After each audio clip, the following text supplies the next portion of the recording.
Hello to everyone. So డిఎస్సికి సంబంధించిన current affairs అనేది చూద్దామండి. సో చూడండి, first one, chairman of Tata Trust. So Tata Trust యొక్క కొత్త చైర్మన్ ఎవరు అంటే Noel Naval Tata. And next, Indian Coast Guard ICG. So Indian Coast Guard యొక్క డైరెక్టర్ జనరల్ వచ్చేసి డీజీ పరమేష్ శివమణి అనమాట. సో డీజీ పరమేష్ శివమణి అనే ఆయన ఇండియన్ కోస్ట్ గార్డ్కి డైరెక్టర్ జనరల్గా ఎంపికయ్యారు. And 51st chief justice of India ప్రజెంట్న వచ్చేసి కనుక మనకి Sanjiv Khanna.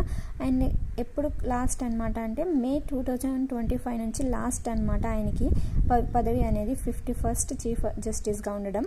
And next, chief minister of Haryana. So ఈ మధ్య ఎన్నికలు జరిగినాయి కాబట్టి కొత్త చీఫ్ మినిస్టర్స్ అనేవారు వచ్చారు. సో వాటి గురించి కూడా అప్డేట్ ఉండాలన్నమాట. So chief minister of Haryana వచ్చేసి Nayab Singh Saini. And next, narcotics control bureau director. So narcotics control bureau director general వచ్చేసి అనురాగ్ గర్గ్ అనమాట. సో నెక్స్ట్ వీడియో అయితే మళ్ళీ కలుద్దాం. Thank you for watching.